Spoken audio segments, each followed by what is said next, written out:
길거리로 나가 거지처럼 약밥이나 주워 먹어.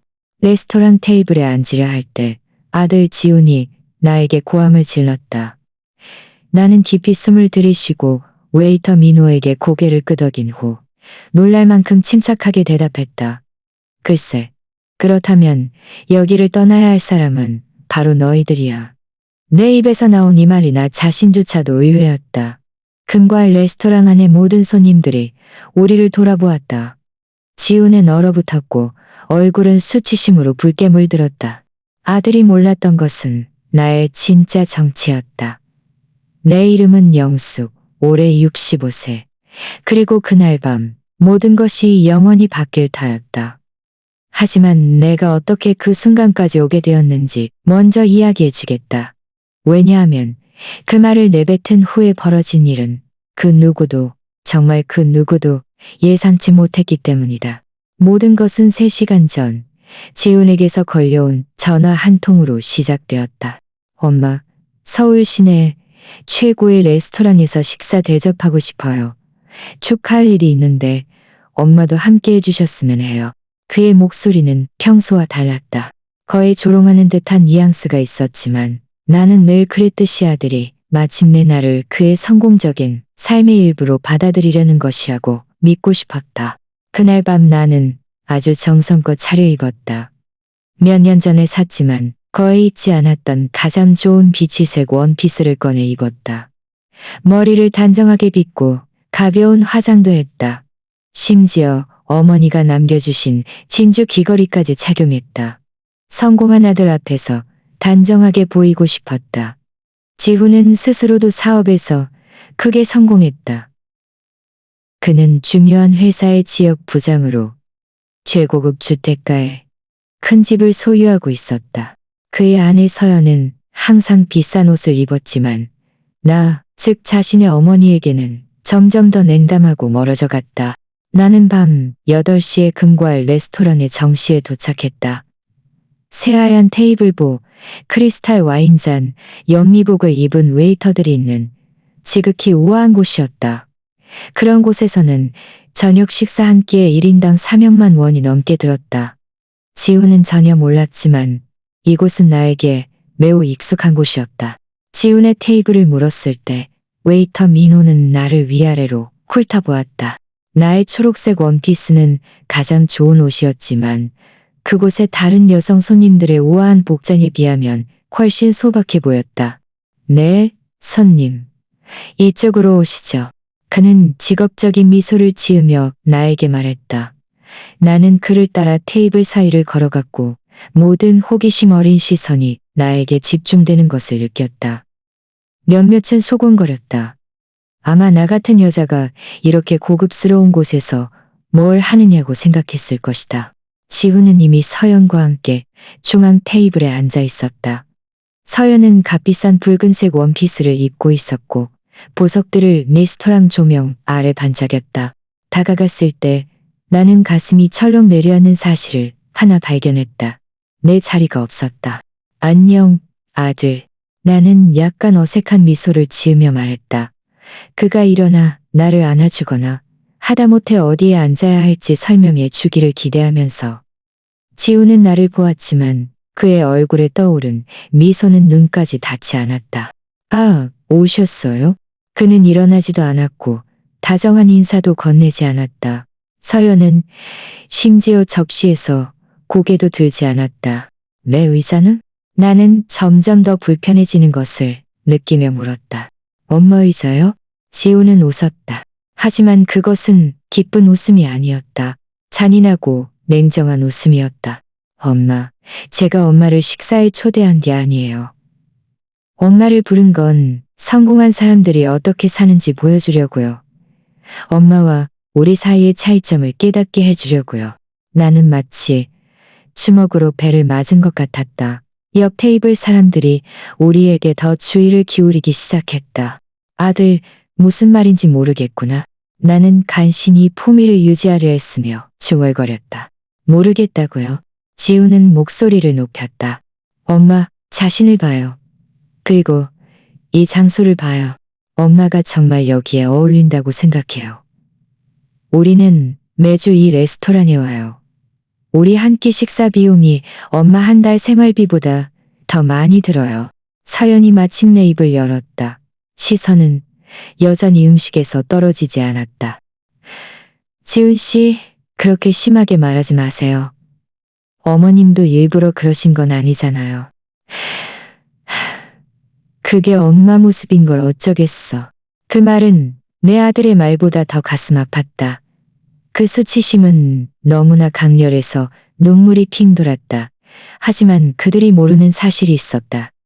내가 수년 동안 지켜온 비밀. 그리고 그날 밤, 그 비밀은 가장 극적인 방식으로 드러날 참이었다. 지훈아, 제발. 나는 목소리의 떨림을 억누르려 했으며 속삭였다. 그냥 너랑 잠시 같이 있고 싶었어. 우리 모자처럼 제대로 이야기해 본 지가 몇 달이나 됐잖아. 아들은 의자에 기대어 팔짱을 끼고 앉아 나의 곤란함을 즐기는 듯했다. 이야기할 게 뭐가 있다고? 엄마의 지루한 삶에 대해 이야기할까요? 엄마의 작은 아파트에서 연속극이나 보면서 하루를 보내는 이야기에 대해. 옆 테이블 사람들은 더 이상 우리 대화를 엿듣는 것을 숨기지 않았다. 옆에 앉은 우아한 부부는 나를 동정하는 눈빛으로 바라보았다. 나는 목덜미가 뜨거워지는 것을 느꼈지만 마음속으로는 침착함을 유지하라는 목소리가 들렸다. 아들, 나도 열심히 살았어. 항상 열심히 살았다고. 나는 품위를 지키려 했으며 대답했다. 돈이 많지는 않지만 나에게도 자존심이 있어. 사연은 경멸적으로 비웃었다. 자존심이요? 영숙 씨, 솔직히 말해서 뭐가 그렇게 자랑스러우세요? 방 2칸짜리 아파트에 살면서 어디든 버스 타고 다니고 할인 매장에서 옷 사고 말 한마디 한마디가 칼날 같았지만 가장 가슴 아팠던 것은 아들의 얼굴에 떠오른 만족스러운 미소였다. 어떻게 그가 이렇게 잔인한 사람이 되었을까? 내가 그렇게 많은 사랑으로 키웠던 다정한 아이는 어디로 갔을까? 없나? 지우는 더 많은 사람들이 들으라는 듯 목소리를 높여 계속 말했다. 솔직히 말해서 엄마를 제 어머니라고 소개하는 게 부끄러워요. 사연을 봐요. 사연이 어떻게 입고 말하고 행동하는지 봐요. 그런 여자가 바로 나 같은 사람에게 어울리는 여자예요. 서연은 의기양양하게 웃으며 염색한 금발을 정리했다. 그녀의 붉은색 원피스는 분명 1억만 원이 넘는 가격일 것이고 그녀의 신발은 나에게도 매우 익숙한 이탈리아 브랜드였다. 너무나도 익숙했다. 서연은 명문가 출신이에요. 지우는 계속 말했다. 서연의 어머니는 사립대학을 나오셨고 3가지 언어를 구사하고 사업도 하세요. 그런데 엄마는요? 엄마가 저에게 뭘 가르쳐 줄 수 있어요? 매주 몇십만 원으로 사는 방법이나? 눈물이 쏟아질 것 같았지만 나는 참았다. 지훈이 모르는 사실이 있었다. 사연도 모르는 사실. 내 가족 중 아무도 모르는 사실. 그리고 그 사실이 그날 밤 그들의 삶을 영원히 바꿀 참이었다. 민호라는 웨이터가 조용히 우리 테이블로 다가왔다. 그와는 몇 년 동안 알고 지냈지만 그는 아무 말도 할 수 없었다. 그는 걱정스러운 눈빛으로 나를 바라보았다. 무엇을 더 주문하시겠습니까? 그는 공손하게 물었다. 아니요. 괜찮아요. 지우는 무례하게 대답했다. 저희 엄마는 저희와 함께 식사하지 않아요. 사실 이제 슬슬 가야 할 것 같아요. 하지만 아들, 나는 중얼거렸다. 나랑 같이 뭔가 축하할 거라고 하지 않았니? 지우는 다시 웃었다. 엄마랑 축하요? 엄마, 제가 축하할 건 제 승진, 제 새로운 시기, 제 성공적인 삶이에요.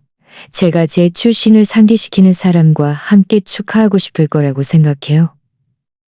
서연과 저는 엄마와 사회 계층이 달라요. 지훈 씨 말이 맞아요. 서연은 1억만 원짜리 와인 한 모금을 마시며 덧붙였다. 우리는 이런 곳에 자주 와요. 우리는 그럴 여유가 있으니까요. 우리는 돈도 있고 교육도 받았고 사회적 지위도 있어요. 여기 머무르는 건 영숙 씨를 겨냥한 게 아니지만 어떤 차이점은 무시할 수 없어요. 나는 레스토랑을 둘러보았다. 정말 아름다웠다. 크리스탈 샹들리에는 부드럽게 빛났고 벽에 걸린 그림들은 모두 진품이었다. 피아노 음악은 완벽한 분위기를 조성했다. 모든 세부 사항은 가장 우아한 경험을 만들기 위해 신중하게 선택되었다. 이 레스토랑 정말 아름답구나. 나는 나지막이 말했다. 당연히 아름답죠. 지우는 오만하게 대답했다. 여기는 서울에서 가장 비싼 곳이에요. 여기 테이블을 예약하려면 석 달을 기다려야 해요. 하지만 우리처럼 돈 많고 인맥 있으면 언제든 문은 열려 있죠. 서연은 고개를 끄덕였다. 우리는 지배인님도 알고 총주방장님도 알고 심지어 사장님도 알아요. 네, 지훈 씨는 사장님을 직접 아니까 우리는 항상 최고의 자리를 받을 수 있죠. 내 입가에 미소가 떠올랐다. 그들이 이 레스토랑의 진짜 주인이 누구인지 알면 어떨까? 왜 그렇게 웃어요? 지우는 의심스럽게 나를 바라보았다.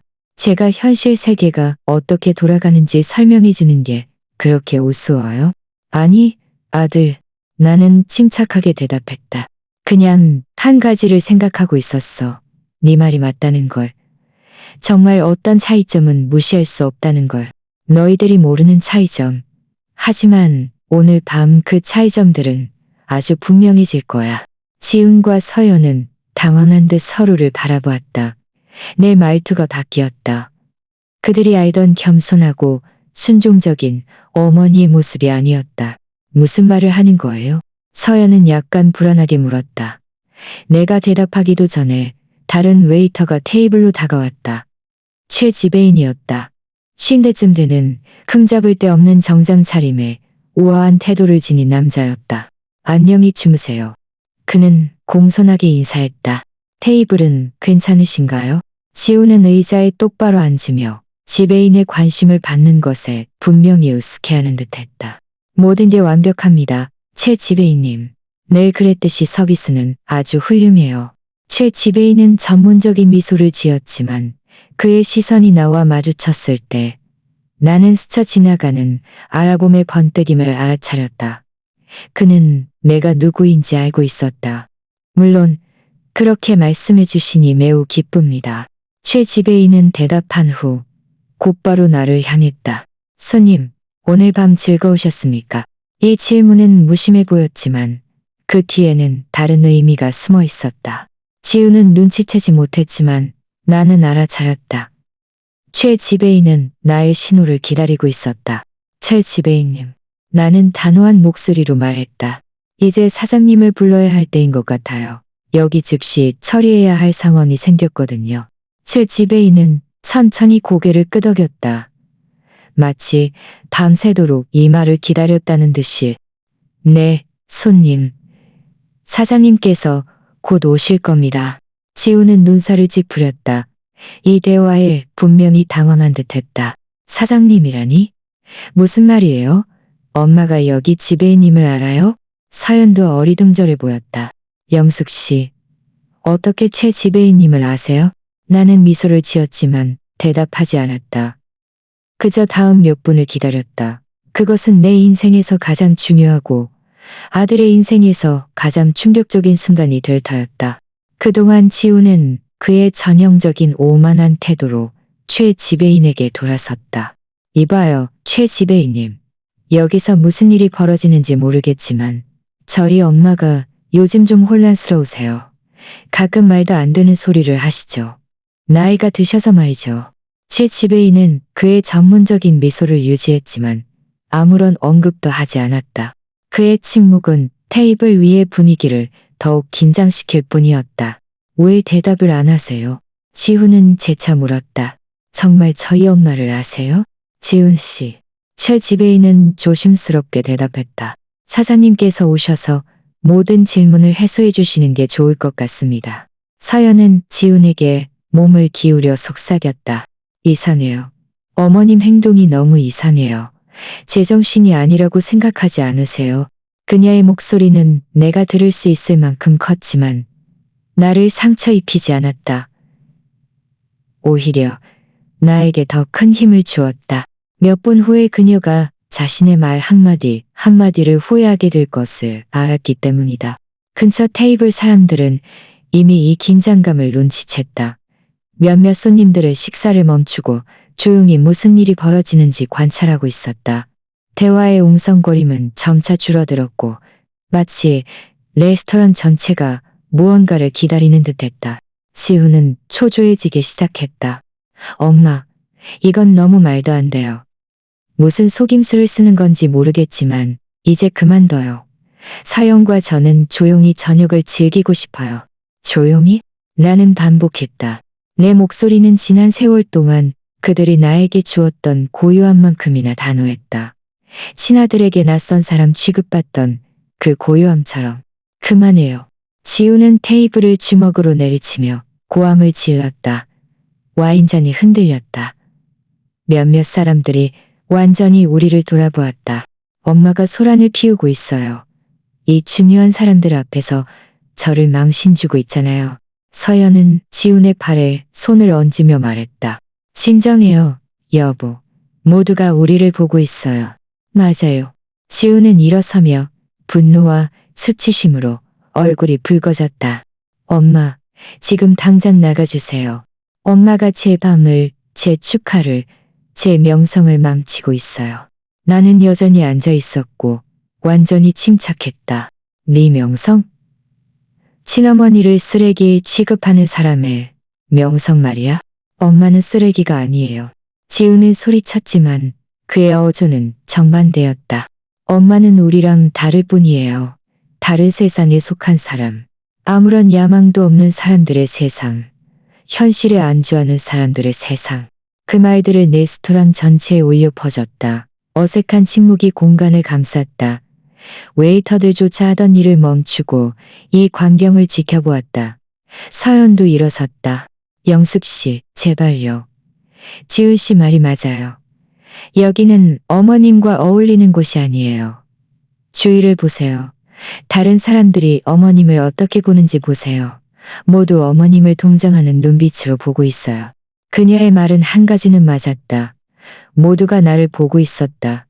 하지만 동정심이 아니었다. 그들의 표정에는 다른 것이 있었다. 호기심, 기대감. 마치 중요한 일이 벌어질 것을 아는 듯이. 엄마, 이 저녁 식사 비용이 얼마인지 아세요? 지우는 계속 말했다. 테이블을 가리키며. 거의 4억만 원이에요. 우리가 지금껏 소비한 것만 해도요. 엄마 한 달 생활비보다 더 많이 들어요. 그럼 그들이 마시는 와인이 얼마인지 아세요? 나는 침착하게 덧붙였다. 동페리뇽 샴페인 한 병. 아주 좋은 선택이죠. 지우는 놀란 눈으로 나를 바라보았다. 엄마가 그걸 어떻게 알아요? 왜냐하면 나는 이곳을 아주 잘 아니까. 아들, 아주 잘 알아. 서연은 비웃었다. 이곳을 잘 안다고요? 언제부터요? 밖에서 메뉴판을 봤을 때부터. 그녀의 말에 옆 테이블에서 몇몇의 긴장된 웃음이 터져 나왔지만 나는 흔들리지 않았다. 바로 그때 익숙한 그림자가 우리 테이블로 다가왔다. 60대쯤 되어 보이는 남자였다. 완벽하게 재단된 회색 정장을 입고 있었고 즉시 경외심을 불러일으키는 분위기를 풍겼다. 최 지배인이 그의 뒤를 따랐다. 지우는 즉시 그를 알아보았다. 박 회장님. 그는 아첨하는 미소를 지으며 인사했다. 여기서 뵙게 되어 영광입니다. 저는 지훈입니다. 지난달 비즈니스 회의에서 잠깐 뵈었던 것 같아요. 박 회장은 공손하게 고개를 끄덕였다. 네, 어렴풋이 기억이 납니다. 하지만 그의 시선은 나에게 고정되어 있었다. 안녕히 주무세요, 영숙 씨. 그가 내 이름을 부르는 방식에 지우는 얼어붙었다. 그것은 성공한 사업가가 평범한 노부인에게 건네는 인사가 아니었다. 그것은 나를 아주 잘 아는 사람이 건네는 인사였다. 안녕히 주무세요, 박 회장님. 나는 자연스럽게 대답했다. 이 일 때문에 회장님께서 직접 오시게 해서 죄송합니다. 서연은 지훈을 바라보았다. 완전히 상황 파악이 안 되는 듯했다. 어머님이 박 회장님을 어떻게 아세요? 모르겠어요. 지훈은 더듬거렸다. 엄마, 박 회장님을 어떻게 아세요? 박 회장이 테이블로 다가오자 그의 존재감에 근처의 모든 손님들이 조용해졌다. 영숙 사장님. 그는 정중하게 나에게 말했다. 무슨 문제가 있으신지 제가 해결해 드릴까요? 그가 나를 영숙 사장님이라고 공식적으로 부르는 방식에 지훈의 눈썹은 더욱 찌푸려졌다. 왜 이렇게 중요한 인물이 나에게 이토록 존경심을 표하는 것일까? 네, 문제가 있습니다. 나는 분명하게 대답했다. 제 아들과 그의 아내는 저를 너무 심하게 무시했습니다.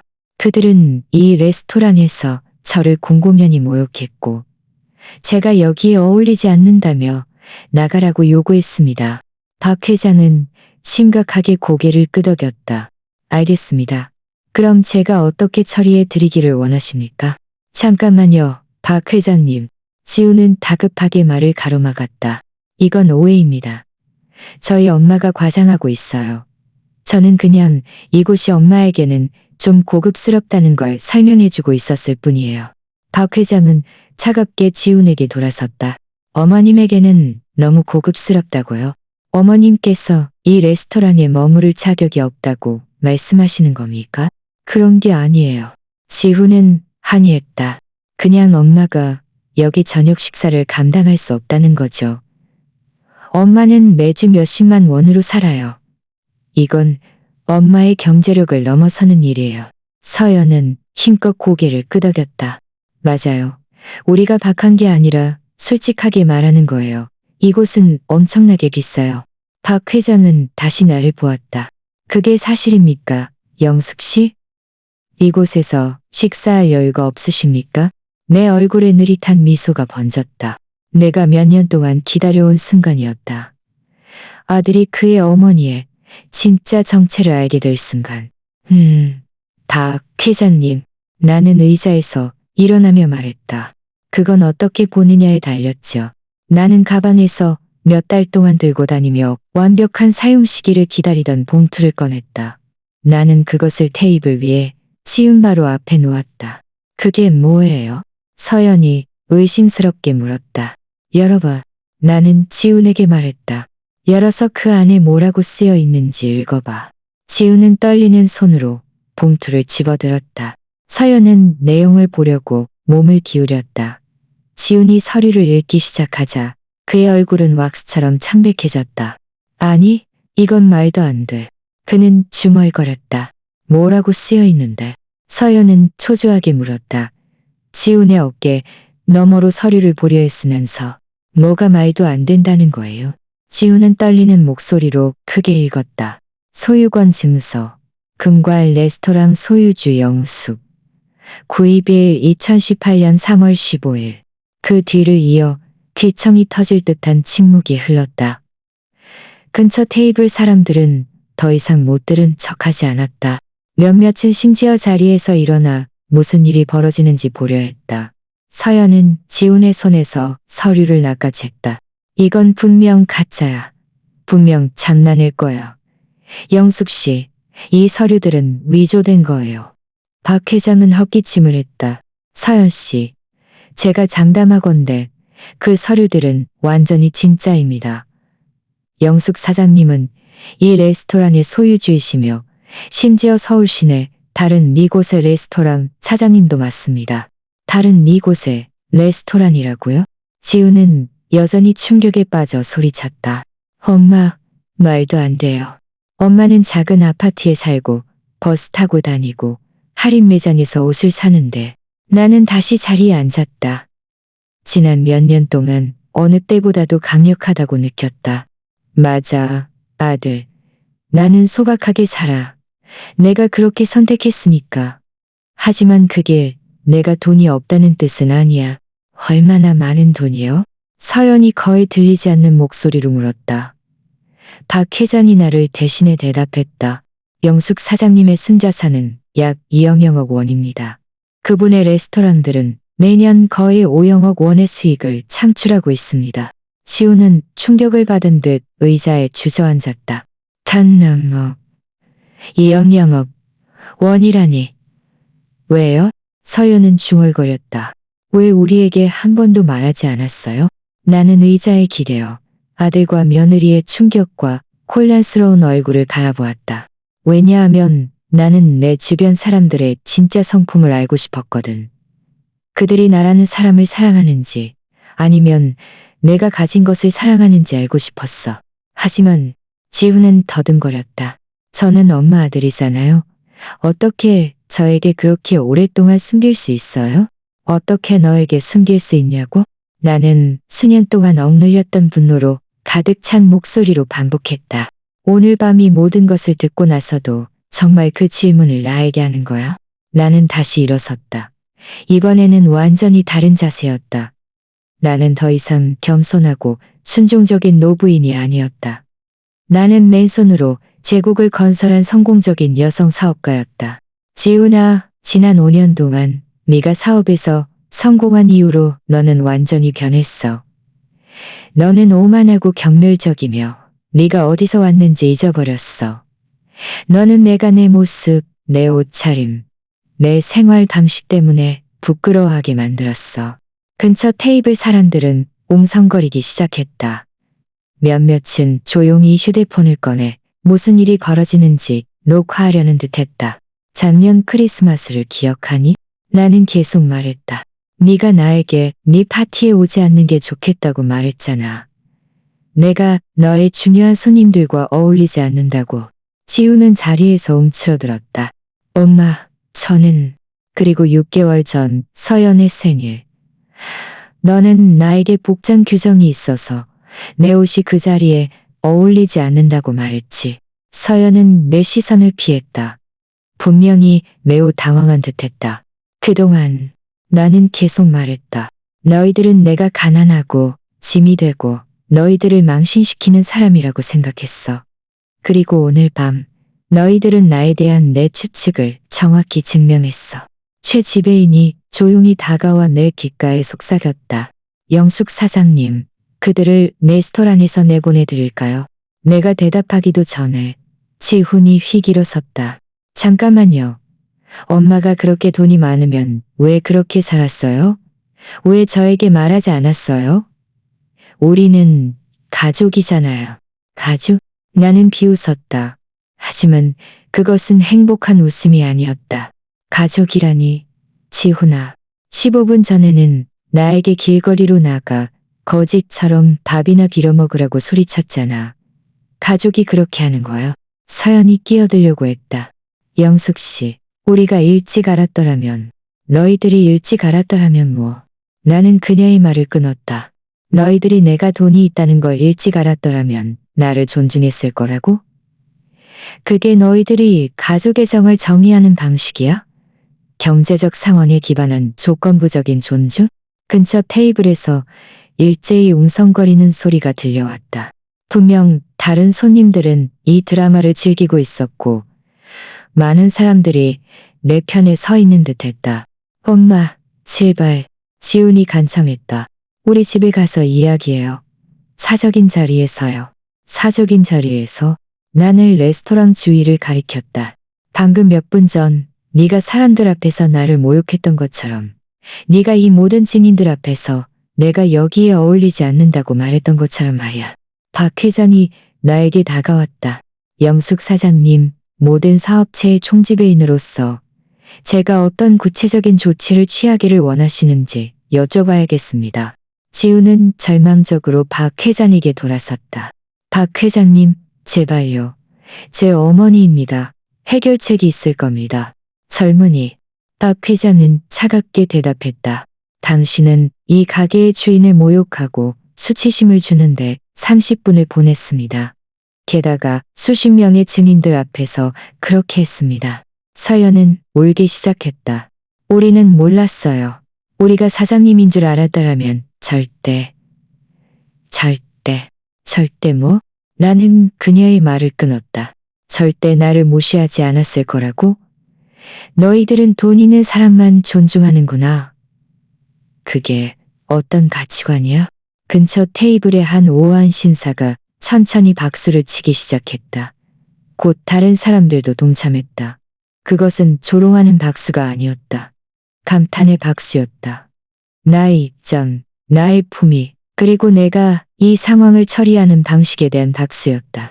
지우는 주위를 둘러보았다. 처음으로 레스토랑 전체의 시선이 우리에게 집중되어 있다는 것을 깨달았다. 엄마, 모두가 우리를 보고 있어요. 그래, 그들은 우리를 보고 있어. 나는 확인시켜 주었다. 그들은 네가 어떤 사람인지 보고 있어. 그들은 네가 엄마가 아무것도 없다고 생각했을 때 어떻게 엄마를 대했는지 보고 있어. 하지만 이제 엄마가 돈이 있다는 걸 알았어요. 지우는 절망적으로 말했다. 이제 우리가 진실을 알았으니 다시 시작할 수 있잖아요. 다시 시작? 나는 쓴웃음을 지었다. 이제 내가 돈이 있다는 걸 알았으니 다시 시작하고 싶다고? 이제 내가 너의 어머니가 될 자격이 있는 거야? 서연은 눈물을 닦으며 내 손을 잡으려 했다. 영숙 씨, 제발 용서해 주세요. 우리는 몰랐어요. 나는 획하고 손을 빼냈다.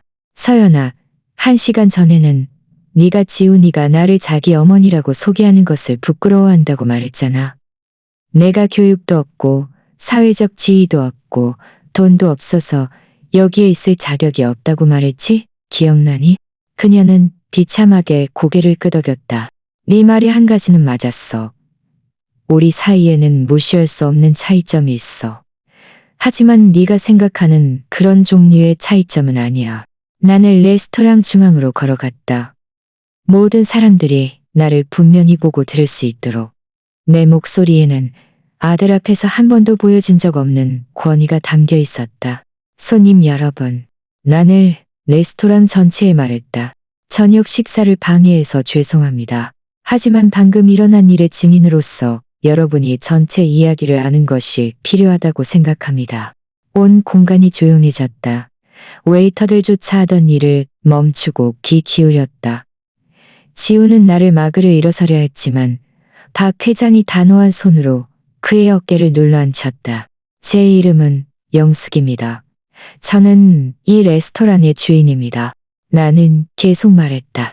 지난 7년 동안 저는 자주 이곳에 왔지만 항상 조용히 지내며 제 사업이 어떻게 운영되는지 관찰하고 직원들을 알아가고 손님들이 최고의 서비스를 받도록 확인했습니다. 몇몇 단골 손님들이 고개를 끄덕였다. 나는 몇몇 사람들이 이제 나를 알아본다는 것을 알아차렸다. 가끔 구석 테이블에 혼자 앉아 항상 같은 것을 주문하고 후한 팁을 남기던 그 노부인. 하지만 오늘 밤 나는 계속 말했다. 저는 제 아들에게 초대되어 이곳에 왔습니다. 그는 저를 공공연히 모욕하고 무시하고 제가 이곳에 어울리지 않는다고 말하며 나가라고 요구했습니다. 레스토랑 전체에 불만의 웅성거림이 울려 퍼졌다. 사람들의 표정에는 충격, 분노, 동정심이 뒤섞여 있었다. 지우는 휙 일어섰다. 엄마, 제발 그만해요. 엄마가 제 명성을 망치고 있어요. 네 명성? 나는 차갑게 비웃으며 그에게 돌아섰다. 지훈아, 네 명성은 네가 이 많은 사람들 앞에서 엄마를 쓰레기 취급하기로 결정한 순간 이미 네 스스로 망쳤어. 그 후 서연이 마지막 발버둥을 치야 했다. 영숙 씨, 제발 우리 입장을 이해해 주세요. 우리가 어떻게 알 수 있었겠어요? 어머님이 돈이 있다는 걸, 내가 돈이 있다는 걸 알았더라면 나는 그녀의 말을 끊었다. 그게 정말 네 변명이야? 내가 돈이 없다는 걸 몰랐기 때문에 나를 존중하지 않아도 괜찮았다는 거야. 근처 테이블의 한 우아한 여사가 큰 소리로 말했다. 맞아요. 존중은 돈이 있고 없고와 상관없어요. 그건 기본적인 예의의 문제예요. 다른 목소리들도 동조하며 합류했다. 레스토랑의 분위기는 완전히 바뀌었다. 더 이상 우아하고 조용한 저녁 식사가 아니었다. 이것은 부미와 가족의 존중에 대한 공개 강의가 되었다. 나는 다시 지훈과 서연에게 돌아섰다. 이제 너희들이 진실을 알았으니 상황이 어떻게 바뀔지 설명해 줄게. 지훈은 절망적으로 보였다. 엄마, 제발요. 우리 사족으로 이야기할 수 없어요? 여기서 이 많은 사람들 앞에서 말고 왜 여기서 안 돼? 나는 단호하게 대답했다. 네가 이 많은 사람들 앞에서 나를 모욕했을 때는 아무 문제도 없었잖아. 그러니 여기서 내가 말하는 걸 들어. 최 지배인이 다가와 중앙에 나를 위한 의자를 내주었다. 마치 무대인 것처럼. 나는 우아하게 앉아 수년 만에 처음으로 마땅히 받아야 할 권위와 존중을 느꼈다. 지훈아, 나는 말하기 시작했다. 지난 5년 동안 네가 높은 수입을 벌기 시작한 이후로 너는 완전히 변했어. 너는 오만하고 경멸적이며 네가 어디서 왔는지 잊어버렸어. 엄마, 제가 말 끊지 마. 내 목소리가 레스토랑 전체에 울려 퍼졌다. 이제 너는 들어야 해. 내가 말하는 모든 것을 들어야 해. 지우는 완전히 패배한 듯 의자에 주저앉았다. 네가 12살 때 폐렴에 걸렸던 것을 기억하니? 나는 계속 말했다. 우리가 건강보험이 없어서 내가 너의 약값을 벌기 위해 2달 동안 3가지 일을 했던 것을 기억해? 낮에는 사무실에서 일하고 밤에는 건물을 청소하고 주말에는 레스토랑에서 일했어. 너에게 필요한 모든 것을 해주기 위해 매일 밤 3시간밖에 못 잤어. 그 힘든 시절을 회상하며 내 목소리가 미세하게 떨렸다. 레스토랑 사람들은 조용히 귀 기울였다. 몇몇 나이 든 여성들은 눈물을 글썽였다. 내가 왜 이 모든 것을 했는지 아니? 나는 지훈을 똑바로 바라보며 물었다. 내가 너를 사랑했기 때문이야. 네가 내 아들이었기 때문이야. 네가 돈이 있어서도 아니고 나에게 어떤 보답을 해줄 수 있어서도 아니야. 어머니의 사랑은 무조건적이니까. 서연은 다시 울기 시작했다. 하지만 이번에는 자의적인 눈물이 아니었다. 그녀는 마침내 그들이 한 일의 심각성을 깨달은 듯했다. 하지만 나는 계속 말했다. 나에 대한 너의 사랑은 완전히 조건적이었어. 너는 네게 유리할 때만 나를 사랑했어. 나 때문에 부끄럽지 않을 때만, 내가 너의 성공적인 이미지에 부합할 때만 나를 사랑했어. 뒤쪽 테이블에 한 나이 든 남성이 소리쳤다. 맞는 말씀이에요, 사모님. 솔직하게 말해주세요. 대중의 지지는 나에게 더 큰 힘을 주었다. 이제 내가 어떻게 돈을 벌었는지 말해줄게. 너희들은 이게 운이나 상속으로 얻은 것이 아니라는 것을 알아야 하니까. 지우는 고개를 들었다. 수치스러워하면서도 분명히 호기심을 느끼는 듯했다. 네가 15살 때 아버지가 돌아가신 후 나는 설명했다. 나는 막대한 빚과 아들을 홀로 키워야 하는 상황에 놓였어. 하지만 나는 좌절하지 않고 싸우기로 결심했어. 나는 다시 일어서서 테이블 주위를 천천히 걸으며 말했다. 나는 작은 레스토랑에서 웨이터로 일하기 시작했어. 하지만 나는 현실에 안주하지 않았어. 나는 이 산업의 모든 면을 관찰하고 배우고 연구했어. 주관이 어떻게 돌아가는지, 재정은 어떻게 관리되는지, 손님들은 어떻게 대해야 하는지. 레스토랑은 침묵에 잠겼다. 직원들조차 하던 일을 멈추고 내 이야기에 귀 기울였다. 5년 후 충분한 경험과 저축을 모았을 때 나는 대출을 받아 첫 번째 작은 레스토랑을 샀어. 소박한 곳이었고 눈에 띄지 않는 동네에 있었지만 나는 그곳을 아주 성공적으로 운영했어. 그래서 엄마가 레스토랑을 그렇게 잘 아는 거군요. 서연은 나지막이 말했다. 맞아. 나는 대답했다. 왜냐하면 이 제국은 내가 맨손으로, 내 2손으로, 내 노력으로 건설했기 때문이야. 그 후에 내가 산 모든 레스토랑은 내가 사업을 성공시킬 수 있다는 것을 증명했기 때문이었어. 지훈이 마침내 입을 열었다. 목소리는 쉬어 있었다. 엄마, 저는 이 모든 것을 전혀 몰랐어요. 네가 몰랐던 건 네가 한 번도 나에게 묻지 않았기 때문이야. 나는 날카롭게 말했다. 너는 내 삶에 대해 한 번도 신경 쓰지 않았어. 너는 그저 내가 너의 성공한 친구들 앞에서 너를 망신시키지 않는 것만 신경 썼을 뿐이야. 박 회장이 다시 다가왔다. 영숙 사장님, 저희가 절차를 계속 진행할까요? 무슨 절차요? 지우는 당황하며 물었다. 나는 그에게 돌아섰다. 미소는 없었다. 출입금지 절차. 이 가게의 주인으로서 저는 소란을 피우거나 다른 손님들에게 무례하게 구는 사람의 출입을 금지할 권리가 있습니다. 그럴 수 없어요. 서연이 소리쳤다. 우리는 가족이잖아요. 가족?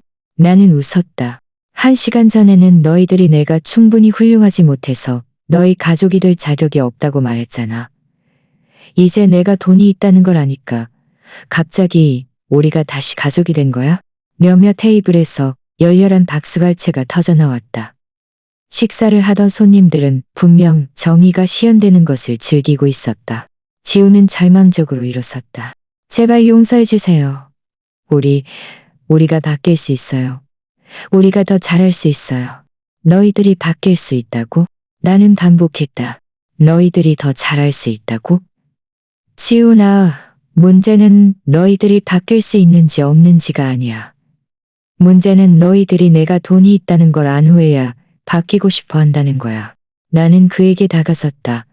그의 눈을 똑바로 바라보며 말했다. 아들, 내가 지금 너에게 사실은 돈이 없고 이 모든 게 그저 장난이었다고 말한다면 너는 나를 어떻게 대할까? 너는 다시 나에게 레스토랑에서 나가라고 소리칠까? 지우는 입을 벌려 대답하려 했지만 아무 말도 할 수 없었다. 대답은 그의 침묵 속에 분명히 드러났다. 지훈의 침묵은 어떤 말보다도 설득력이 있었다. 그 순간 그와 서연은 자신이 철저히 드러났다는 것을 깨달았다. 나 앞에서뿐만 아니라 레스토랑의 모든 증인들 앞에서 네 침묵이 모든 것을 말해주는구나, 아들. 나는 슬픔과 깨달음이 뒤섞인 마음으로 중얼거렸다. 결국 너는 내가 생각했던 것보다 너 자신을 더 잘 알고 있었어. 서연은 마지막 필사적인 전략을 쓰려 했다. 영숙 씨, 우리는 정말 변할 수 있어요. 지훈 씨가 요즘 직장에서 스트레스가 많아서 제정신이 아니었어요. 나는 차갑게 그녀를 바라보았다. 직장 스트레스? 그게 늙은 여자를 학대하고 남편의 어머니를 모욕한 변명이야. 근처 테이블에 한 사업가가 일어섰다. 사모님, 솔직히 말씀드리자면 저는 지훈 씨를 직장에서 압니다. 그가 사모님에 대해 이야기하는 방식이 오늘 밤 사모님을 대하는 방식과 똑같았다는 것을 증언할 수 있습니다. 그는 항상 사모님을 제 가난한 엄마 또는 제가 짊어져야 할 짐이라고 불렀습니다. 지훈의 얼굴은 잿빛이 되었다. 김 부장님, 저는 한 번도 그렇게 말한 적이 없습니다. 그건 맥락을 오해한 겁니다. 맥락을 오해했다고요? 김 부장은 웃었다. 지훈 씨, 지난달 임원 회의에서 당신은 직접적으로 제 어머니는 단순한 분이라 제 생활 수준을 이해하지 못합니다. 가끔 중요한 사교 행사에 동행할 수 없는 이유를 설명해야 하는 게 좀 민망합니다. 라고 말했습니다. 그렇게 말하자 레스토랑 전체에 분노의 웅성거림이 울려 퍼졌다. 지훈은 부인하려 했지만 상처는 이미 익혀졌다. 봐, 지훈아. 나는 침착하게 말했다. 이건 오늘 밤만의 문제가 아니야. 이건 네가 나를 진정으로 어떻게 생각하는지의 문제야. 이건 네가 네 어머니를 부끄러워하는 문제야. 나는 다시 레스토랑 전체를 향했다. 여러분, 지난 몇 년 동안 저는 제 아들이 제가 알지 못하는 사람으로 변하는 것을 지켜보았습니다. 감정보다 겉모습을 중요하게 여기는 사람, 자신의 출신을 부끄러워하는 사람. 나는 레스토랑의 큰 창문으로 천천히 걸어갔다. 거기서 도시의 불빛이 보였다. 저 밖에 도시가 보이시나요? 나는 말했다. 저는 가장 밑바닥에서 가장 초라한 동네에서 시작했습니다. 저는 설거지를 하고 테이블을 닦고 가끔 저를 함부로 대하는 사람들에게 봉사했습니다. 하지만 저는 한 번도 제 존엄을 잃지 않았습니다. 나는 고개를 숙인 채 완전히 패배한 지훈에게 돌아섰다. 하지만 내 아들, 내 핏줄은 지난 몇 년 동안 어떤 낯선 사람보다 나에게 더 많은 수치심을 주었어. 서연은 더욱 격렬하게 울었다. 영숙 씨, 제발 우리에게 기회를 주세요. 가족 상담을 받을 수도 있어요. 이 문제를 해결할 수 있어요. 가족 상담? 나는 쓴웃음을 지었다. 서연아, 정말 상담으로 이 문제가 해결될 거라고 생각해? 몇 번의 상담으로 수년간의 무시와 수치심이 치유될 거라고 생각해? 최 지배인이 조용히 다가왔다. 영숙 사장님, 죄송합니다만 밖에 기자들이 몇 명 있습니다. 누군가 SNS에 이 일을 퍼뜨린 것 같습니다. 막아드릴까요? 지우는 휙 일어섰다. 기자들이요? 이건 제 경력을 망칠 거예요. 저희 사장님이 알게 될 거고 회사 모든 사람들이 무슨 일이 벌어졌는지 알게 될 거예요. 이제야 네 경력이 걱정돼. 나는 단호하게 대답했다. 네가 레스토랑 전체 앞에서 나에게 고함을 지를 때는 걱정하지 않았어? 그건 달라요. 지우는 절망적으로 소리쳤다. 그건 우리 가족의 사적인 일이었어요. 사적인 일이라고? 나는 사람들로 가득 찰 레스토랑을 가리켰다. 네가 공개적인 레스토랑에서 네 어머니에게 고함을 지르고 나서 그게 사적인 일이라고 말하는 거야. 김 부장이 다시 끼어들었다. 지훈 씨, 유감스럽지만 저희 회사 직원 몇 명이 오늘 밤 여기서 식사를 하고 있었습니다. 소식은 이미 사무실에 전해졌습니다. 당신의 행동은 인사부에서 평가될 것입니다. 지우는 충격을 받은 듯 의자에 주저앉았다. 아니야. 제 경력, 제 명성, 네 명성. 나는 천천히 반복했다. 네가 엄마를 쓰레기 취급하는 것이 용납될 수 있다고 결정한 순간 이미 네 스스로 망쳤어. 서연은 지훈의 손을 잡으려 했지만 그는 획 하고 뿌리쳤다. 다 당신 탓이야. 그는 그녀에게 소리쳤다. 엄마가 치밀하고 저를 설득한 게 당신이잖아? 저에게 엄마를 부끄러워하라고 말한 게 당신이잖아? 내 탓이라고? 서연은 분노에 차 일어섰다. 당신 스스로 끊임없이 불평했잖아. 나는 그저 당신을 지지했을 뿐이야. 바로 거기서 진실이 마침내 드러났다. 그들은 오늘 밤뿐만 아니라 수년 동안 나를 험담하고 서로 나의 모시를 부추겨왔던 것이다. 그만해. 나는 단호한 목소리로 말했다. 더 이상 서로를 비난하지 마. 너희 둘 다 책임이 있어. 나는 박 회장에게 돌아섰다. 서류를 가져다 주세요. 무슨 서류요? 지우는 두려움에 찬 목소리로 물었다. 박 회장은 몇 분 동안 자리를 비웠다가 두꺼운 서류철을 들고 돌아왔다. 그는 그것을 테이블 위에 펼쳐놓고 몇 장의 서류를 꺼냈다. 이것은 나는 엄숙하게 말했다. 제가 이 레스토랑의 주인일 뿐만 아니라 서울 시내 5개의 체일 레스토랑의 소유주임을 확인하는 서류입니다. 서연은 서류를 눈을 크게 뜨고 바라보았다. 5개의 레스토랑이라고요? 네, 5개의 레스토랑. 작년에 너희들이 결혼 기념일을 축하했던 비밀의 정원을 포함해서 지난달 지훈이가 중요한 손님들을 데려갔던 바다 풍경 레스토랑을 포함해서 서연이 생일을 축하했던 황금 루프탑을 포함해서 지훈은 휙 고개를 들었다. 엄마가 그 모든 곳의 주인이라고요. 맞아. 너희들이 그 레스토랑들에 가서 너희들의 성공, 사회적 지위를 과시할 때마다 너희들은 내가 소유한 사업체에서 돈을 쓰고 있었던 거야. 이 아이러니를 이해하지 못하는 사람은 아무도 없었다. 몇몇 식사를 하던 손님들은 실현된 정의의 순간을 즐기며 조용히 웃기 시작했다. 하지만 더 있어. 나는 계속 말했다. 서류철에서 또 다른 서류를 꺼내며 이것은 나의 현재 유언장이야. 그 뒤를 이어 절대적인 침묵이 흘렀다. 가장 먼 테이블에서도 포크가 접시에 닿는 소리가 들릴 정도였다. 이 유언장에는 나는 분명히 말했다. 내가 모든 재산을 나의 유일한 아들 지훈에게 남긴다고 명시되어 있어. 50억 원, 5개의 레스토랑, 그리고 몇 채의 부동산. 지훈의 눈은 접시만큼이나 커졌다. 남긴다고요? 왜 남긴다고 말해요? 나는 웃었다. 하지만 그것은 행복한 웃음이 아니었다. 마침내 정의를 찾은 사람의 미소였다. 왜냐하면 오늘 밤 네가 어떤 사람인지 증명한 후에 그 유언자는 바뀔 것이기 때문이야. 아니요. 지우는 의자가 뒤로 넘어질 정도로 휙 일어서며 소리쳤다. 엄마, 제발요. 저는 엄마의 유일한 아들이에요. 저는 엄마의 가족이잖아요. 내 가족? 나는 웃었다. 지훈아, 1시간 전에는 나에게 길거리로 나가 거지처럼 밥이나 빌어먹으라고 했잖아. 네가 가족을 그렇게 대하는 거야. 서연도 일어섰다. 눈에는 공포가 가득했다. 영숙 씨, 제발 다시 생각해보세요.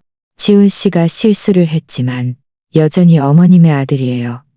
피는 물보다 진하잖아요. 피는 물보다 진하다고? 나는 반복했다. 그럼 왜 내 핏줄인 내 아들은 어떤 낯선 사람보다 나를 더 나쁘게 대했을까? 나는 레스토랑 전체를 향했다. 여러분, 오늘 밤 여기서 벌어진 일을 목격했습니다. 제 아들이 저를 어떻게 대했는지, 어떻게 모욕했는지, 어떻게 저를 부끄러워했는지 보셨습니다. 식사를 하던 손님들은 고개를 끄덕였다. 많은 사람들이 내 입장에 동조하는 표정이었다.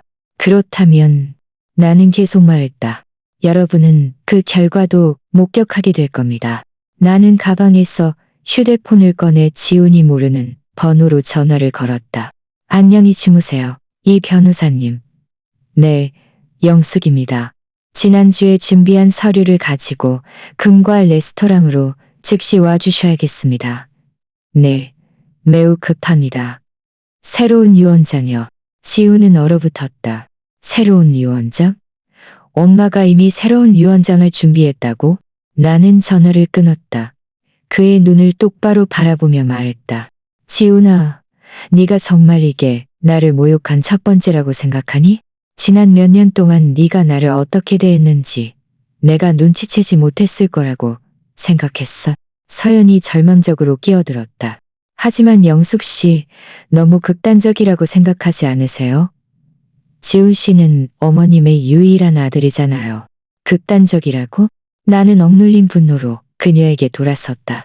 서연아, 지난 5년 동안 네 남편은 나를 체계적으로 자기 삶에서 배제했어. 그는 나를 내 가족 안에서 낯선 사람처럼 느끼게 만들었어.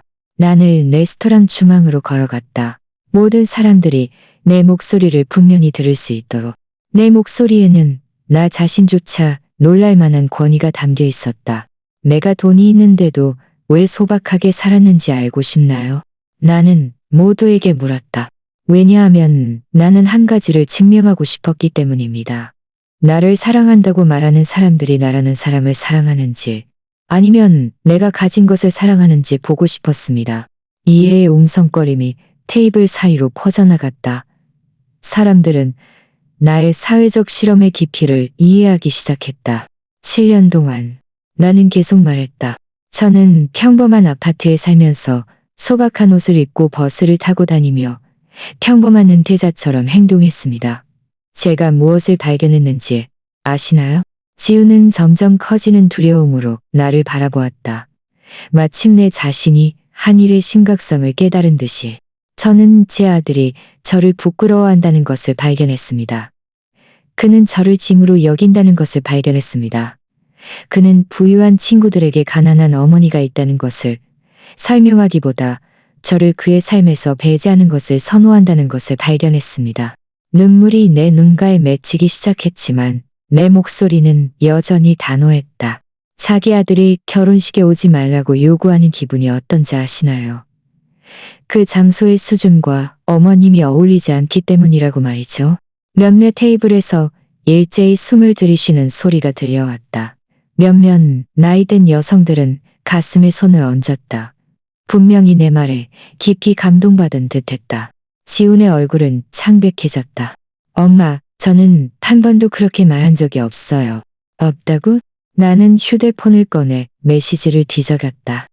이건 네가 2023년 4월 15일에 보낸 메시지야. 원문은 엄마, 서연이랑 저는 친한 가족과 중요한 친구들만 초대해서 작은 결혼식을 하기로 했어요. 엄마가 안 오시는 게 더 좋을 것 같아요. 그곳이 너무 고급스러워서 엄마가 불편해하실까 봐요. 나는 메시지를 큰 소리로 읽어 레스토랑 전체가 들을 수 있도록 했다. 반응은 즉각적이었다. 분노의 웅성거림, 나를 지지하는 몇몇 박수 소리, 그리고 손님들의 얼굴에 떠오른 충격적인 표정. 그 메시지에는 엄마가 오지 말라고 쓰여 있지 않아요. 지우는 절망적으로 항의했다. 없다고? 나는 계속 읽었다. 그리고 손님 대부분은 제 회사 동료들과 중요한 고객들이에요. 저는 어느 정도 전문적인 이미지를 유지해야 해요. 그 뒤를 이어 기천이 터질 듯한 침묵이 흘렀다. 서연조차 극도로 부끄러워하는 듯 했다. 어느 정도 전문적인 이미지를 유지해야 한다고. 나는 천천히 반복했다. 번역하면 네 엄마가 네 전문적인 이미지를 망칠 거야 라는 뜻이지. 뒤쪽 테이블에 한 나이 든 남성이 일어섰다. 사모님, 제 어머니 말씀이 옳습니다. 불효자식은 여인이 겪을 수 있는 가장 불행한 일입니다. 몇몇 손님들이 그의 발언에 박수를 보냈다. 레스토랑의 분위기는 완전히 바뀌었다. 이것은 더 이상 단순한 구경거리가 아니었다. 가족 가치에 대한 공개 재판이 되었다. 지훈을 레스토랑을 둘러보았다. 처음으로 모든 사람들의 시선이 정말 우리에게 집중되어 있다는 것을 깨달았다. 엄마, 제발, 우리 집에 가요. 사적으로 이야기할 수 있잖아요. 집에? 나는 쓴웃음을 지었다. 어떤 집? 네가 그렇게 부끄러워하는 내 평범한 아파트? 아니면 네가 한 번도 나를 환영한 적 없는 고급 주택가의 네 큰 집? 서연이 끼어들려 했다. 영숙 씨, 저희 집에서는 항상 환영받으셨어요. 환영받았다고? 나는 다시 휴대폰을 꺼냈다. 서연이 지난 2년 동안 나에게 보낸 메시지 몇 개를 읽어주겠다. 서연의 얼굴은 창백해졌다. 아니요, 제발. 2024년 12월 8일 메시지. 나는 크게 읽었다. 영숙 씨, 지훈 씨와 저는 친구들과 함께 크리스마스 저녁 식사를 할 거예요. 어머님은 다른 날 오시는 게 더 좋을 것 같아요. 그래야 우리가 어머님과 더 많은 시간을 보낼 수 있으니까요. 나는 계속 읽었다. 2024년 3월 22일 메시지. 영숙 씨, 이번 주말에 중요한 손님들이 와요. 평일에 와주실 수 있나요? 그때가 더 한가해서요. 내가 메시지를 하나씩 읽을 때마다 옆 테이블에서 더 많은 불만의 옹성거림이 터져나왔다. 패턴이 보이나요? 나는 레스토랑이 물었다. 항상 변명이 있었고 항상 내가 참석할 수 없는 이유가 있었어. 중요한 사람들이 있을 때는 말이야. 지우는 완전히 패배한 듯 의자에 주저앉았다. 엄마, 우리는 엄마가 더 좋아할 거라고 생각했어요. 내가 뭘 더 좋아한다고? 나는 그의 말을 끊었다. 혼자 있는 걸 더 좋아한다고? 외아들의 삶에서 배제되는 걸 더 좋아한다고? 바로 그때 레스토랑 문이 열렸다. 60대쯤 되는 품격 있는 남자가 가죽 서류 가방을 들고 들어왔다. 이 변호사, 나의 변호사였다. 안녕히 주무세요, 영숙 사장님. 그는 정중하게 인사했다.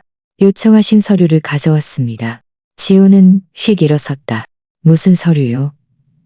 엄마, 제발 후회할 일 하지 마세요. 후회? 나는 차갑게 비웃으며 그에게 돌아섰다. 지훈아, 내가 유일하게 후회하는 건 더 일찍 이렇게 하지 않은 거야. 이 변호사는 서류 가방을 열어 몇 장의 서류를 꺼냈다. 영숙 사장님, 이것은 지난주에 저희가 준비한 새로운 유언장과 저희가 논의했던 재산 이전 서류입니다. 재산 이전? 서연이 쉬어있는 목소리로 물었다. 네, 나는 침착하게 대답했다. 저는 제 재산을 가족에게 버림받은 노인들을 돕는 자선단체와 나의 핏줄보다 나를 더 존중하고 아껴준 충성스러운 직원들에게 남기기로 결정했습니다. 민호, 밤새도록 우리를 서빙했던 웨이터가 조심스럽게 다가왔다. 영숙 사장님, 정말 이 많은 사람들 앞에서 이렇게 하실 겁니까? 나는 진심 어린 애정을 담아 그에게 미소 지었다. 민호야, 지난 5년 동안 너는 내 친아들보다 나에게 더 잘해줬어. 너는 항상 나를 존중해줬어. 내가 뭘 입었든, 내가 얼마나 돈이 있다고 생각했든 상관없이 말이야. 민호는 얼굴을 붉혔다. 사장님은 항상 아주 우아하신 분이셨습니다. 영숙 사장님. 그리고 항상 가장 많은 팁을 주셨고요. 팁.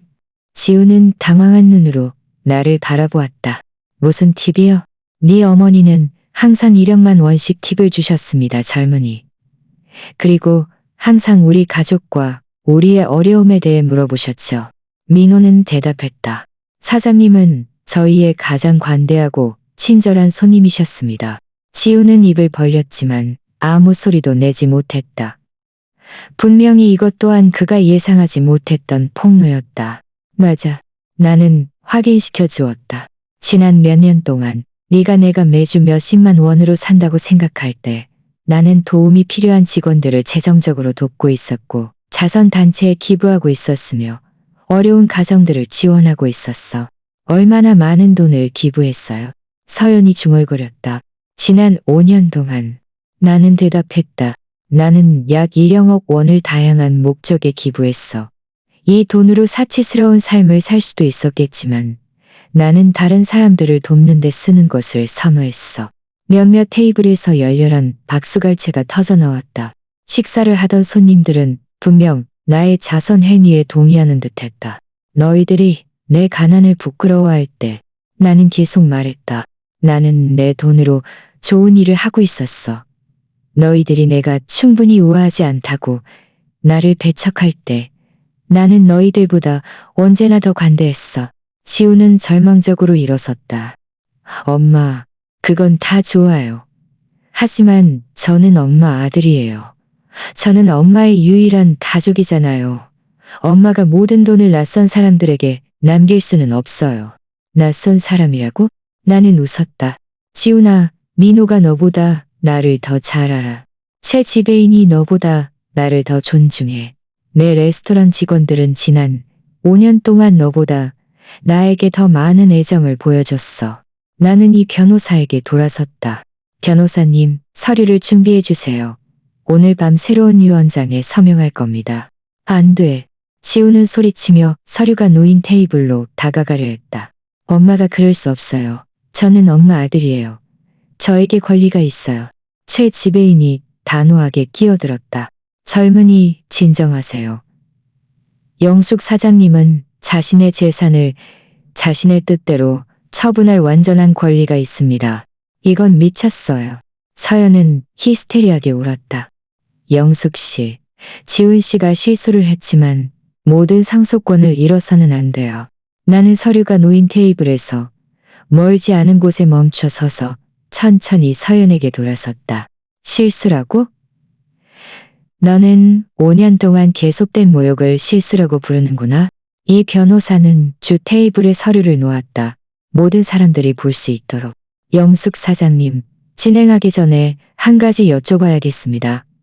이 결정에 완전히 확신하십니까? 일단 서명하시면 이 서류들은 법적 구속력을 갖게 됩니다. 변호사님, 나는 단호한 목소리로 대답했다. 저는 어떤 일에 대해서도 이렇게 확신한 적이 없습니다. 지우는 테이블로 달려들었지만 최 지배인과 2명의 웨이터가 부드럽지만 단호하게 그를 막았다. 엄마, 잠깐만요. 저에게 설명할 기회를 주세요. 저에게 바뀔 기회를 주세요. 기회라고? 나는 믿을 수 없다는 듯 그에게 돌아섰다. 지훈아, 너에게는 5년 동안 기회가 있었어. 네가 나를 행사에서 배제할 때마다 잃어버린 기회였고 네가 나를 부끄러워할 때마다 잃어버린 기회였어. 서연은 비틀거리며 일어섰다. 영숙 씨, 이성적으로 생각해보세요. 지훈 씨의 상속권을 박탈하면 미래의 손자들을 벌하는 것이기도 해요. 내 얼굴에 슬픈 미소가 스쳐 지나갔다. 내 미래의 손자들? 서연아, 너희들이 결혼한 지 3년이 넘었어. 너희들이 나를 아이에 대한 논의에 포함시킨 적이 몇 번이나 돼? 내가 환영받는 할머니가 될 거라고 느끼게 해준 적이 몇 번이나 돼? 서연은 대답할 수 없었다. 사실은 말이야. 나는 계속 말했다.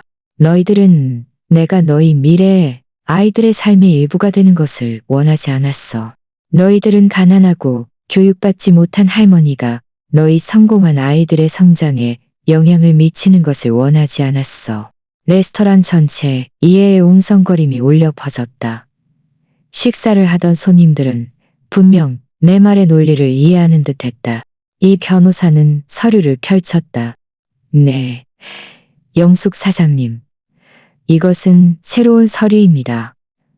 유언장은 당신의 재산을 5개의 자선단체와 당신의 레스토랑에서 뛰어난 충성심을 보여준 10명의 직원들에게 배분할 것입니다. 지우는 다시 다가가려 했지만 이번에는 그의 목소리가 간청하는 듯했다. 엄마 제발 적어도 아주 작은 부분이라도 저에게 남겨주세요. 전부가 아니라도 조금이라도요. 제가 바뀔 수 있다는 것을 증명할 기회를 주세요.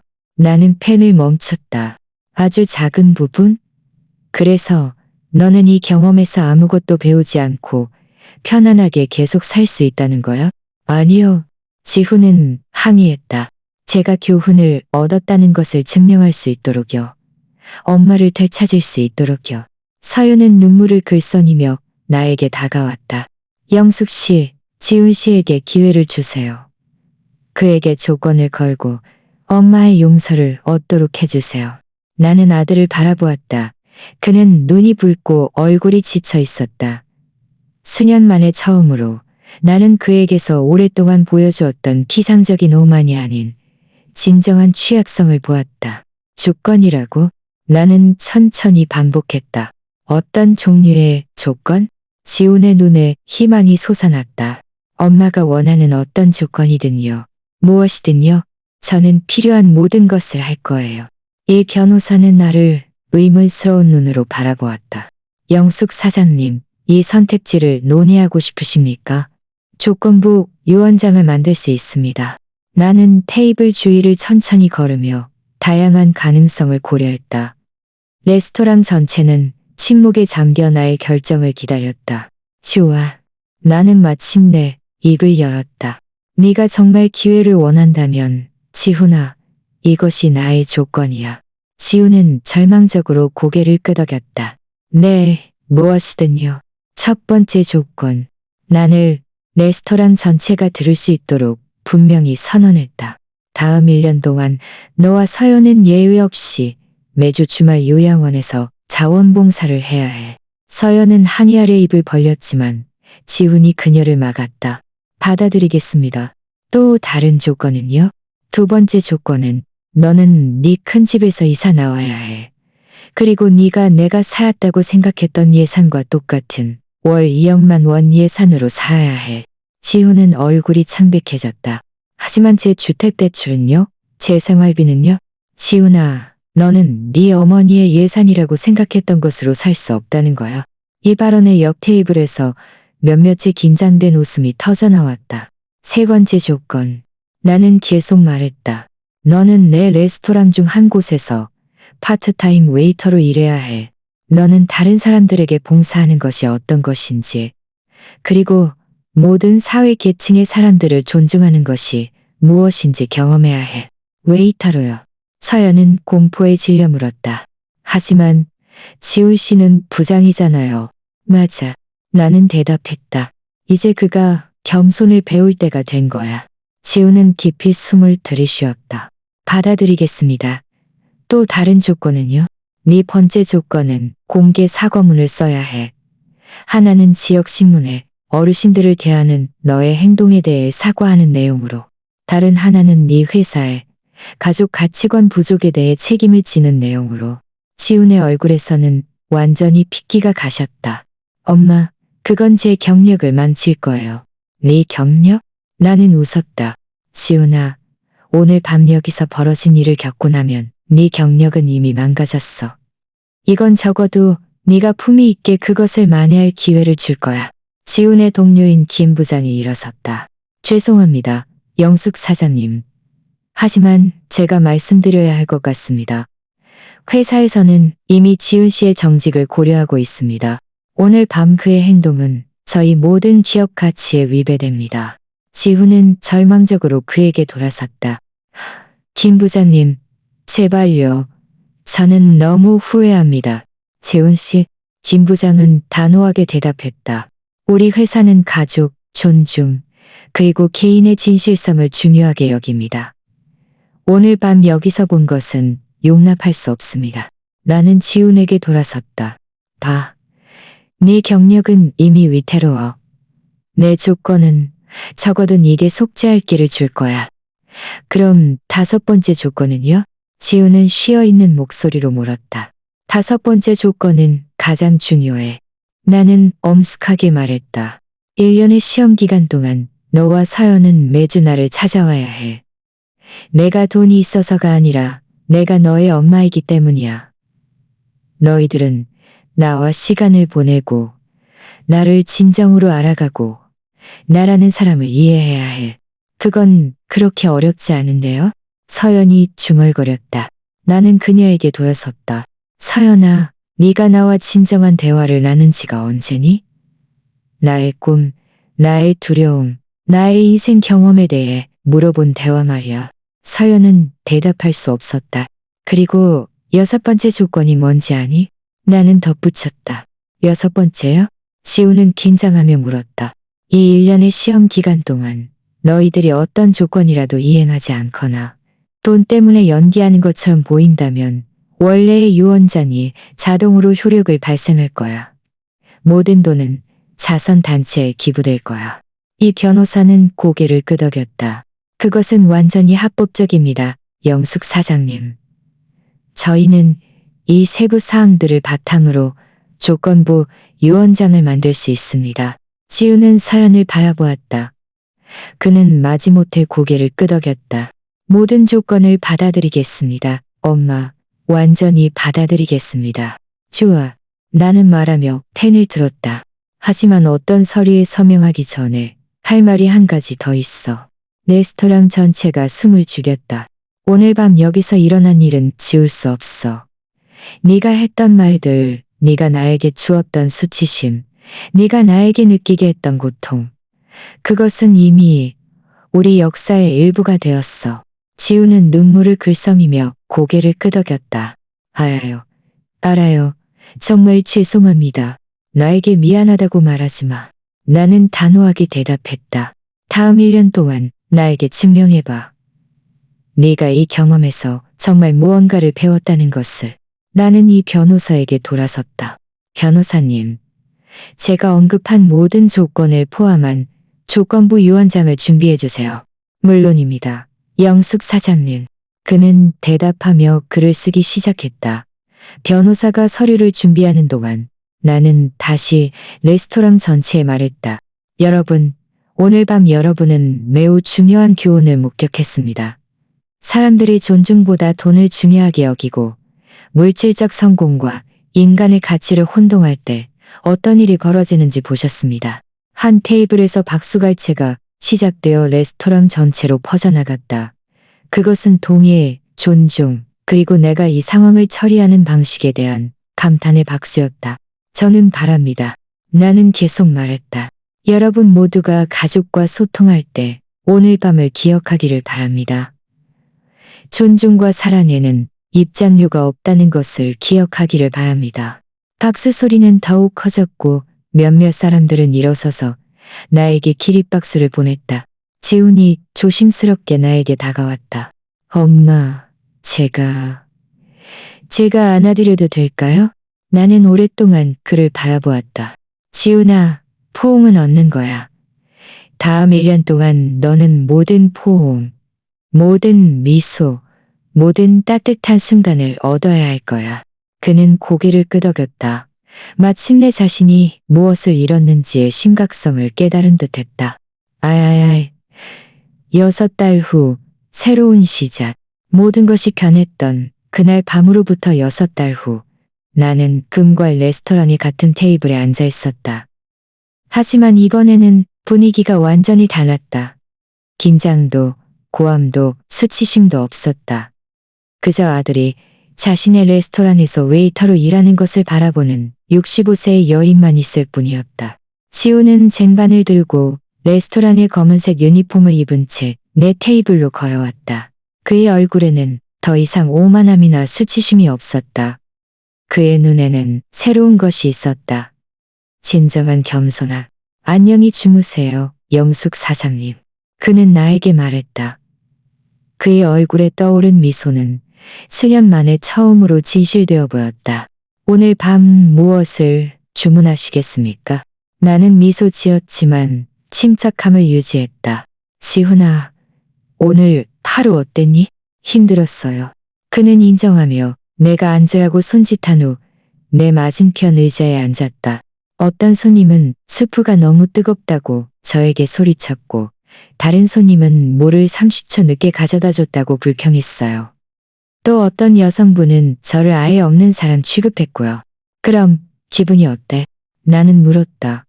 이미 답을 알고 있었지만 지우는 고개를 숙였다. 끔찍해요. 모욕당하고 제가 온전한 사람이 아니라고 느껴져요. 그는 고개를 들고 나를 바라보았다. 엄마에게 지난 몇 년 동안 제가 이런 기분을 느끼게 했다냐? 그것은 몇 달 만에 처음으로 그가 자신의 현재 경험과 과거의 나를 대했던 방식 사이의 유사성을 직접적으로 인정한 순간이었다. 이것은 진보였다. 그럼 서연이는? 나는 물었다. 이런 변화에 어떻게 대처하고 있니?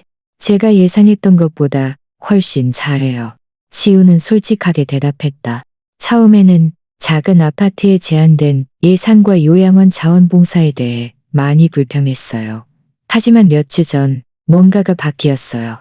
뭐가 바뀌었는데 그녀는 김 할머니라는 80세 노부인을 알게 되었어요. 할머니의 자녀들은 5년 전에 할머니를 버렸고 그동안 한 번도 찾아오지 않았대요.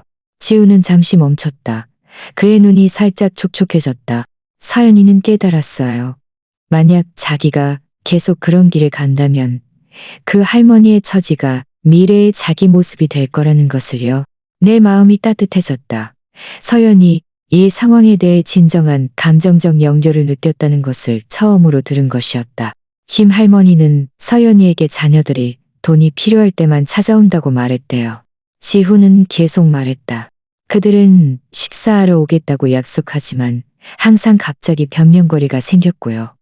할머니는 자기 집에서 자신이 보이지 않는 사람처럼 느껴진다고 했어요. 그 이야기가 서연이에게 큰 영향을 미쳤어요. 그 대화 후에 서연이는 밤새도록 울었어요. 자기가 마침내 엄마가 왜 그런 일을 했는지 이해했다고 말했어요.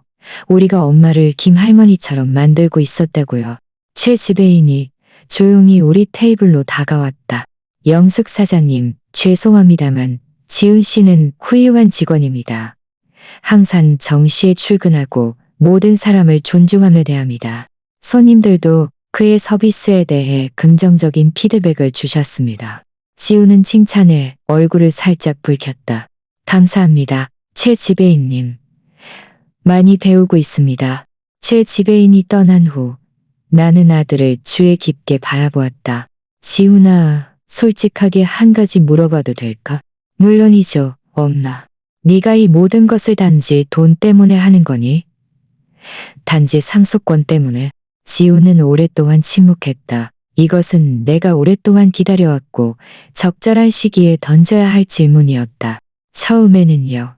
그는 마침내 인정했다. 네. 처음 몇 주 동안 제가 하는 모든 행동은 계산된 것이었어요. 제가 하는 말 한마디, 한마디는 엄마에게 좋은 인상을 주기 위한 것이었죠. 저는 제 상속권을 되찾기 위해 연기하고 있었어요. 그의 정직함에 나는 놀랐다. 하지만 나는 물었다. 직감적으로 더 많은 이야기가 남아있음을 알았다. 하지만 제가 여기서 일하기 시작하면서 제가 정말 다른 사회 계층의 사람들과 교류하기 시작하면서 직원들이 엄마에 대해 그렇게 많은 사랑과 존경심으로 이야기하는 것을 보기 시작하면서 뭔가 바뀌었어요. 지우는 잠시 멈췄다. 저는 지난 몇 년 동안 오만함이라는 거품 속에 살고 있었다는 것을 깨달았어요. 그는 몸을 앞으로 기울였다. 목소리는 더욱 격앙되었다. 엄마, 저는 민호를 처음으로 제대로 알게 되었어요. 엄마는 민호에게 3명의 아이가 있고 그가 여기서 일해서 큰딸의 대학 등록금을 대고 있다는 것을 아세요? 작년에 엄마가 그의 담낭 수술비를 몰래 대주었다는 것을 아세요? 나는 부드럽게 미소 지었다. 민호는 좋은 사람이야. 그리고 저는 과거에 그를 무시했어요. 저는 그를 그저 웨이터로 취급했어요. 하지만 그는 헌신적인 아버지이고 고결한 사람이며 존경받을 만한 사람이에요. 지우는 머리를 극적였다. 제가 어떻게 이렇게 눈이 멀었을까요? 그럼 네 경력은? 나는 물었다. 부장지기를 잃은 것을 후회하니? 지우는 웃었다. 하지만 그것은 쓴웃음이 아니었다. 엄마는 아세요? 아니요. 후회하지 않아요. 이 말은 저 자신도 놀랐지만요. 왜 후회하지 않는데? 왜냐하면 저는 제 성공이 거짓된 가치관 위에 세워졌다는 것을 깨달았거든요. 저는 다른 사람들에게 깊은 인상을 주는데 너무 집착해서 저 자신을 잃어버렸다는 것을 깨달았어요. 바로 그때 서연이 레스토랑으로 들어왔다. 그녀는 더 이상 값비싼 원피스나 화려한 보석을 착용하지 않았다. 그녀는 소박하면서도 우아한 옷을 입고 있었다. 그녀의 자세도 조금 달랐다. 그녀는 더 진실되어 보였다. 안녕히 주무세요, 영숙 씨. 그녀는 나에게 인사했다. 수년 만에 처음으로 그녀의 인사는 진심으로 들렸다. 잘 지내셨어요? 아주 잘 지냈어, 서연아. 오늘 요양원은 어땠니? 감동적이었어요. 그녀는 지훈 옆에 앉으며 대답했다. 김 할머니가 저에게 뜨개질을 가르쳐 주셨어요. 그리고 전쟁 중에 젊었을 때 이야기도 해주셨고요. 이분들이 가지고 있는 지혜는 정말 놀라워요. 나는 지훈이 감탄스러운 눈으로 그녀를 바라보는 것을 보았다. 분명 서연의 이러한 변화도 그들의 관계를 강화시킨 듯했다. 영숙 씨, 서연이 말했다. 저는 사과하고 싶어요. 그날 밤 레스토랑에서의 일뿐만 아니라 수년간의 못된 행동에 대해서도요. 구체적으로 뭘 말하는 거니? 나는 물었다. 그녀가 정확히 무엇을 잘못했는지 이해하고 있는지 알고 싶었다. 제가 엄마가 충분히 우아하지 않다고 생각해서 우리 삶에서 엄마를 배제했던 모든 순간들을 말하는 거예요. 제가 지훈 씨에게 엄마를 부끄러워하게 부추겼던 모든 순간들을 말하는 거예요. 그저 엄마의 경제적 상황에 따라 엄마라는 사람의 가치를 판단했던 것을 말하는 거예요. 그녀의 말은 진심으로 들렸다. 그럼 이제 내가 돈이 있다는 걸 알았으니 기분이 어때? 솔직히 말하면 서연은 슬프게 웃었다. 제가 바보 같았다고 느껴요. 지난 몇 달 동안 어르신들과 함께 일하면서 저는 너무나 많은 훌륭한 사람들을 알게 되었어요. 그들은 삶의 마지막 단계에 있지만 엄청난 정서적 부를 가지고 있어요.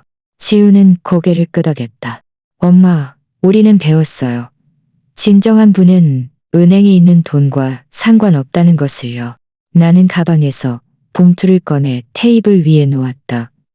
지훈과 서연은 호기심과 약간의 긴장감으로 그것을 바라보았다. 그게 뭐예요? 지훈이 물었다. 이것은 평가서야. 나는 대답했다. 지난 6개월 동안 나는 너희들을 관찰하고 묻고 조사했어. 요양원에서 너희들 상관과 이야기했고, 여기 레스토랑에서 너희들 동료들과 이야기했고, 작은 아파트에서 너희들 이웃들과 이야기했어. 서연의 얼굴은 창백해졌다. 무슨 평가요? 너희들의 변화가 진심인지 아니면 돈 때문에 연기하는 것인지 평가하는 거야. 나는 봉투를 열어 몇 장의 서류를 꺼냈다. 이것은 요양원 상관의 보고서야. 보고서에 따르면 너희들은 정해진 시간을 채웠을 뿐만 아니라 자주 초과 근무를 했고 거주자들과 정서적인 유대감을 형성했다고 해. 지훈과 서연은 희망에 찬 눈빛을 교환했다. 이것은 웨이터로서 지훈의 성과에 대한 최지배인의 보고서야. 그는 그가 공손하고 부지런하며 손님들의 경험에 진정으로 관심을 기울인다고 말했어. 나는 계속 읽었다. 그리고 이것은 너희들의 이웃들이 너희들의 현재 생활에 대해 관찰한 내용이야. 그들은 너희들이 겸손하고 다른 주민들을 돕고 소박한 환경에 대해 불평하지 않는다고 말했어. 그럼 엄마의 결론은 뭐예요? 서연은 떨리는 목소리로 물었다. 나는 서류를 봉투에 다시 넣고 그들의 눈을 똑바로 바라보았다. 내 결론은 너희들이 교훈을 얻었다는 거야. 아직 완전히는 아니야. 6개월이 5년 동안의 문제를 지울 수는 없으니까. 하지만 너희들은 변화가 가능하다는 것을 증명했어. 지호는 희망에 찬 미소를 짓기 시작했다. 그럼 그 말은 나는 엄숙하게 말했다. 우리가 이 과정을 계속할 것이지만 약간의 수정이 있을 거라는 거야. 어떤 수정이요? 사연이 물었다. 첫째, 지훈이는 레스토랑에서 계속 일할 거야. 하지만 이제 그는 합당한 급여를 받고 바닥부터 이 산업을 배울 기회를 얻을 거야.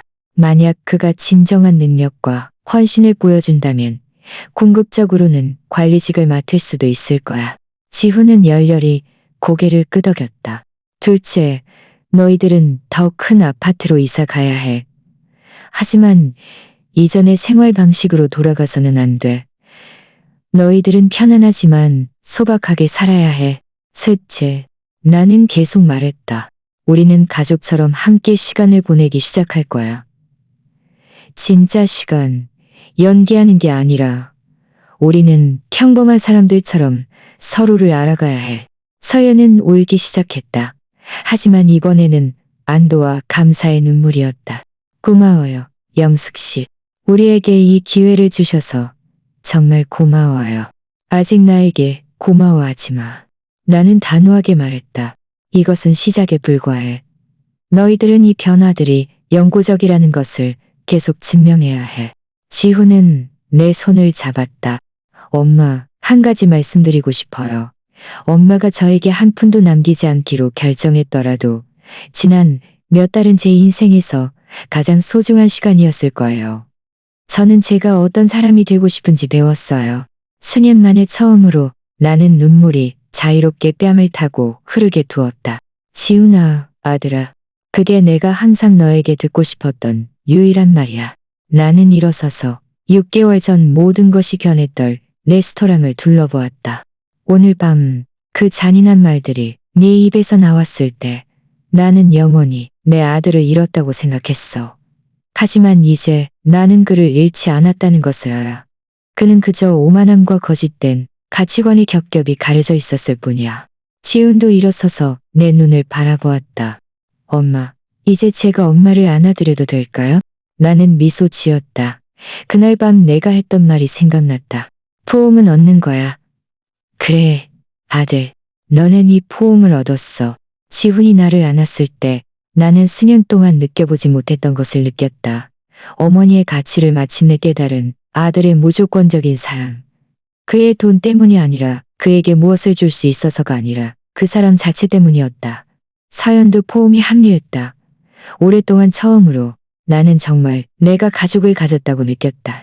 우리가 떨어졌을 때 나는 레스토랑의 테이블을 보았다. 그 끔찍한 밤을 목격했던 몇몇 손님들이 다시 거기에 있었다. 몇몇은 나에게 미소 지으며 고개를 끄덕였다. 도미의 표시였다. 이 모든 것의 아이러니가 뭔지 아니? 나는 지훈에게 말했다. 뭐예요? 네가 오만함과 돈에 대한 집착을 잃은 후에야. 너는 마침내 재산을 상속받을 가치 있는 사람이 되었다는 거야. 지훈은 웃었다. 하지만 그것은 다른 종류의 미소였다. 돈보다 더 귀한 것을 찾은 사람의 미소였다. 그는 자신의 인간성을 찾았고 나는 영원히 잃었다고 생각했던 것을 찾았다. 나는 내 아들을 찾았다. 결국 진정한 부는 돈으로 측정되는 것이 아니다. 그것은 존중, 진정한 사랑, 그리고 사람들이 무엇을 가졌든 가지지 못했든 모든 사람에게서 가치를 볼 수 있는 능력으로 측정된다. 그날 밤 우리가 수년 만에 처음으로 진짜 가족처럼 함께 레스토랑을 나섰을 때 나는 올바른 결정을 내렸다는 것을 알았다. 때로는 사랑하는 사람을 구하기 위해 먼저 그들을 잃을 각오를 해야 한다. 그리고 때로는 자녀에게 남길 수 있는 가장 소중한 유산은 돈이 아니라 좋은 사람이 되는 방법에 대한 교훈이다.